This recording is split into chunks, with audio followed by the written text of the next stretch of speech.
What's up, guys? My name's Jack. This is my 2007 BMW M6. This car has a BMW's 5-liter V10. It's the S85 motor. They only made this in 2 car models, this M6 and then the M5, the E60 M5 as well.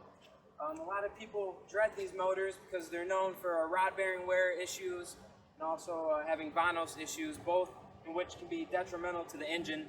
But I mean, just like with any car, especially these European cars, these luxury import cars, you just have to maintain them properly, and you can avoid a lot of those issues. But still tends to scare people away from these cars, knowing that they have these motor issues. And this particular car also has a SMG transmission. It's a 7-speed single clutch sequential manual gearbox. It's what most of these cars have, along with the E60 M5s, E46 M3s. All the newer M cars are mostly these SMG transmissions. This is the 2nd gen.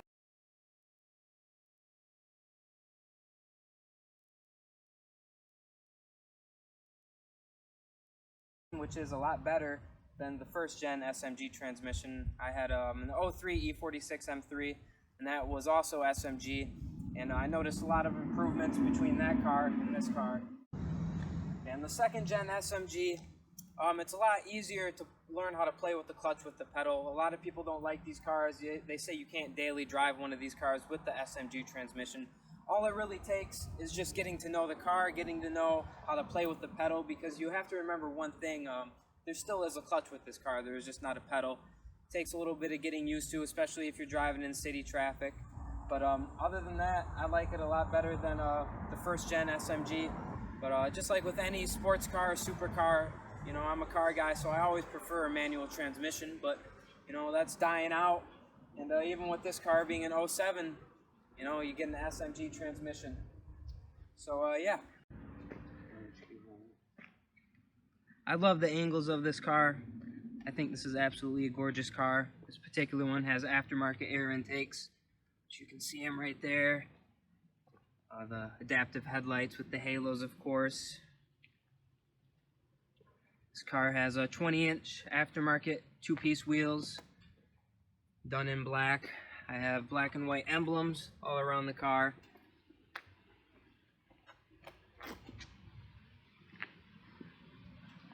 Again, my favorite angle on this car is this trunk line right here.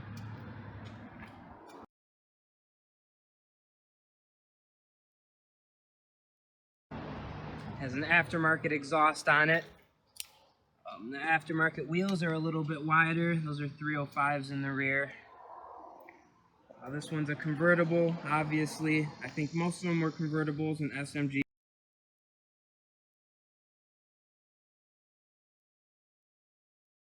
So this is kind of one of the less desirable ones, but this particular car only has 33,000 miles on it, and it's been babied pretty much.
The only aftermarket things on this car are the wheels, which you saw, the exhaust, which you saw and heard. And these air intakes, I got these from a company called Momentum Metal Production, MMP. They're based out of California. They make aftermarket high-performance car or parts for European cars such as BMW, Mercedes, etc. The only reason why I have this DEI heat wrap on here is because my mass airflow sensors were getting a little heat soaked, and they were reading a hotter temperature than what was actually pulling. It was throwing a check engine light. It's kind of ghetto. It's a little DIY, but it works. I haven't gotten a code. It seems to run better.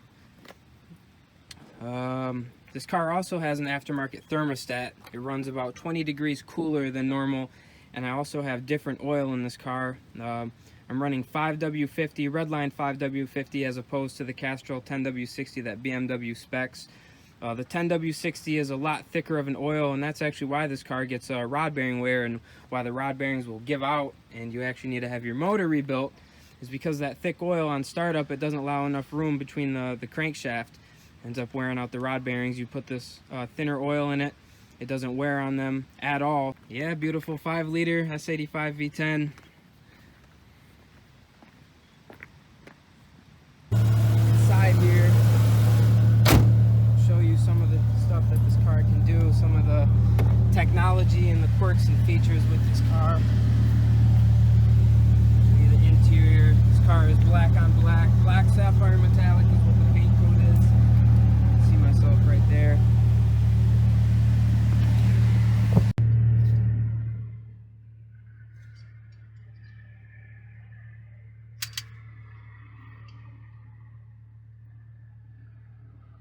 Convertible top buttons. You have your parking sensors. You can turn on. Show you. Here's your SMG. This is your electronic dampening control. It's amazing. A lot of people, you don't want to drive a supercar every single day because the ride is very harsh. What I like about this car is you have your EDC, which you have three different settings. You have off, 1, then you have 2. 2 is the roughest, the harshest ride you can, especially if you have it in your sport settings up here.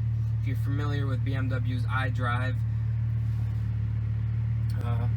this is the iDrive system right here, the whole cluster, which has your communication, your climate, your entertainment, your navigation, and also your info. But you have your SMG drive logic, which is how fast it will shift, and you can also change shift speeds right here. You can use that to change shift speeds. This is your EDC. This is how the suspension will ride. You have sport, normal, and comfort.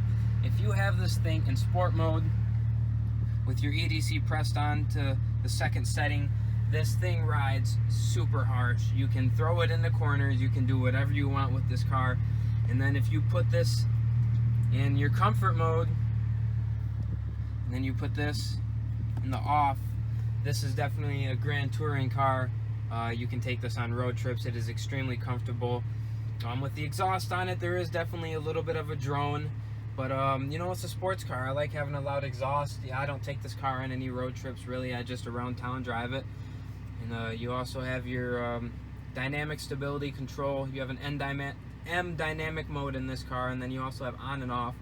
I actually do not know what the M dynamic mode actually does in this car. I don't know what it does differently for the traction control. You also have a button down here to turn it off. And you also have your power button. This is the magical button in this car. But you turn that on, your throttle response is a lot greater. If you have your power on, your DSC off, your EDC on the second position, this is definitely a full-blown race car, or you can have it in an extremely comfortable mode, which I really like about this car. And this car has a carbon fiber package. You have all real carbon fiber, and it's all over the car. You've got it on the doors, you've even got it back there. That's the back seat of the M6. There is a little bit of room. There's definitely not much, but there is something back there. You also have your steering wheel buttons. Also has hands-free Bluetooth as well as BMW Assist, which is definitely pretty old and outdated. I can kind of show you how that works. You got a button right here you can press, or you have a button right down here you can press right next to your iDrive knob. Call David Santiago.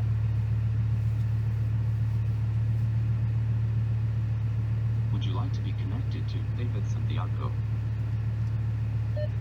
Yes. Dialing.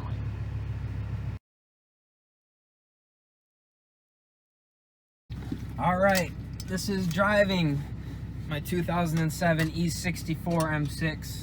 The E64 is the chassis code for the convertible, and the 63 is the coupe. They only made convertible and coupe versions of this car, no saloons.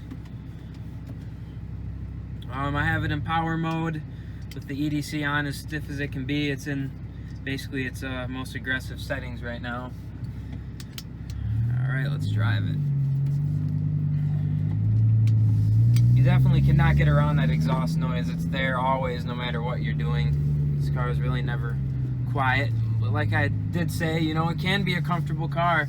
You just got to have it in the right settings, which is the reason why I really like these cars, and I think a lot of people do, but not many people really look at this car as a grand touring car, a comfortable car.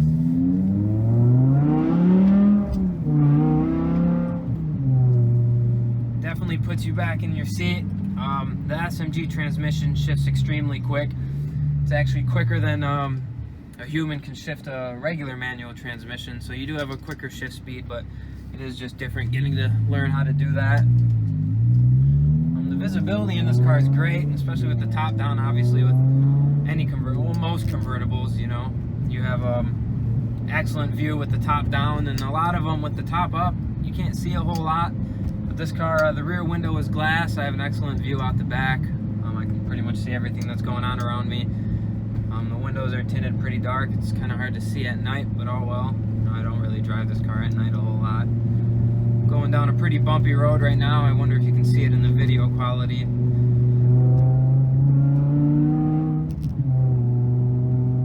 It's a really big car. This car weighs over 2 tons, being the convertible. I'm pretty sure the coupe weighs right under 2 tons. I think it comes in at like 3,900 pounds, something like that. I think this is about 400 or 500 pounds heavier than the coupe. To account for all the mechanisms and motors for the convertible top.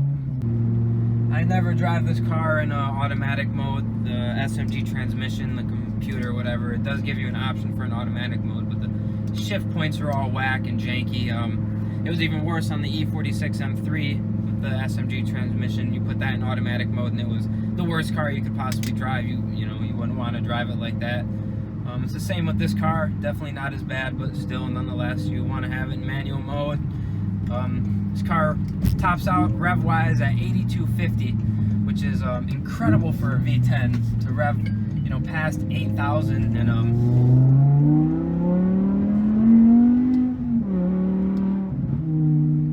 you can use all of those revs, and you can feel every single one of them. It doesn't have a lot of pull until you get to about 3,200 RPMs. I mean, even under 3,200 RPMs, it still is a V10. You know, it's still a big motor. But once you get up around $3,000, this thing really hauls ass. It'll definitely pull you around, put you back in your seat. This car is pretty tail happy, especially if you're turning the traction control off.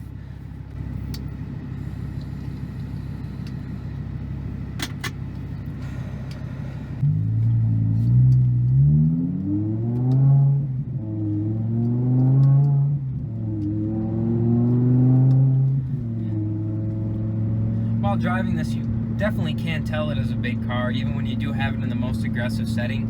But at the same time, you can tell that this is a sports car. I mean, they did engineer this car to go fast and to go around corners, and I personally think it's a perfect balance. I haven't driven the E60 M5, but I've heard the E60 M5 is the same way. I mean, it's definitely a luxury saloon car, but at the same time, it was meant to go fast, and I like cars like that. I like big luxury cars that are still meant to go fast. That's why I like the E60 M5 and the 63, 64 M6. The steering in this car is really precise. There's almost no play in the steering wheel. It's all electronic. I guess one pet peeve with this car is you don't feel too in tune with the road when going around corners and stuff like that. The steering is so soft and so silky smooth that you can't feel a whole lot of stuff. I like older cars, you know, the E46 M3, you could feel the road a lot more. I also own an E92 BMW. It's a 328. That's the first E92, the only E92 I've owned, and the steering in that is a lot harder than this one. You actually feel a lot more in tune with the road in that car. And I think I would really like an E92 M3, because if the E92 M3 is like, you know, just the E92 3 Series coupe in itself, I think it would be a really great car, especially with, you know, beefed up suspension, as well as, you know, a giant V8 motor. It doesn't have any issues, it shifts perfectly. All the fluids are changed and topped off, and this car's been maintained. It's definitely fun to drive. It gets a lot of attention, especially it being all blacked out and loud as hell. I tend to get noticed in this car a little bit. The seats are very comfortable. Like I said, this is a bigger car. You do actually have a little bit of room. The seats are kind of, you know, they're a lot more comfortable than some of BMW's lower model cars, such as, you know, the 3 Series, etc. The leather's kind of a little bit more plush. You get a little bit more padding. And speaking of the seats, my 3 Series has the Sport package, and that has seats where the bolsters on them, you can actually adjust them. You know, if you're a bigger guy, you know, you can have the bolsters wider, or, you know, if you're taking it to the track and you're throwing it around some corners, you can tighten up the bolsters right around you. And I think that would really be nice in this car. These seats are a lot bigger, and, you know, interior wise, this is a lot more of you know, a luxury car, which is kind of odd. You know, it's a $115,000 car. You know, you're paying for the engine and all the other bits, but I guess you're paying for the luxury as well. Give and take some.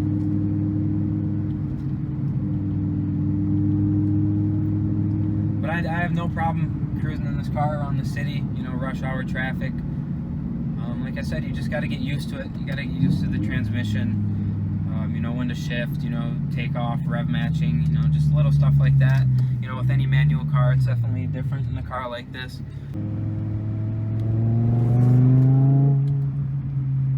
Third gear going 35, you still have a lot of pull under, you know, 3,000 RPMs. Like I said, it is a V10, you know, it's going to pull.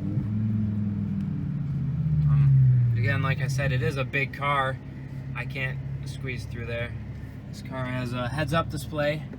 You can turn that on. I don't know if you'll be... Yep, you can see it right there. I have that in the M view, where it shows only my miles per hour and my revs and my gear. See the revs go up there. I think that's cool. It's a little race feature, you know, so you don't have to take your eyes off the road at all. That's adjustable. You can have it say lots of things. Even if it is in the M view, this is the M view right here. If an error pops up, you will see that there in the heads-up display as well.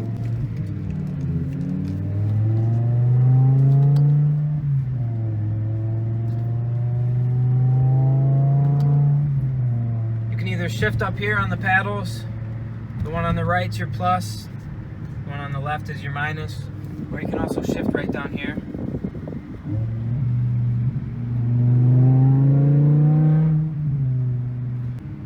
Overall, this is an extremely good car. I don't know why a lot of people are scared of them. It is a big V10, you know, sometimes I do have issues. Just maintain them. I would not let that deter anyone from buying one of these cars, one of these E60 M5s or E63, 64 M6s. These are great cars. I think one day they will be collectible, that's for sure, especially if you can manage to scoop one up with a true manual transmission. That makes these cars a lot more desirable. But even with the SMG, you change the fluid, and it'll last forever. It's good changing out the thermostat, running the engine a little cooler, changing out the oil. You will not have that rod bearing wear. Troy Giup, he's known as the S85 King. He's my guy who does all the work on all these cars. He's local to West Michigan. Look him up on Instagram, just Troy Giup. You can see all the stuff he does to these cars. He builds these motors. He helps me out with this car a lot. Being with the thermostat and running different oil, you know, I didn't know that. Buying this car, I knew that they were known for rod bearing issues. I did know that, and I had a couple Volkswagen Audi guys that told me to stay away from these cars, but I'm a BMW guy and I haven't had one of these cars. You know, it's the only V10 BMW ever produced. They only put it in these two cars. It's a true enthusiast car. I think everyone who's a Euro car guy, or especially a BMW car guy, should definitely own one of these motors in their lifetime. That's for sure.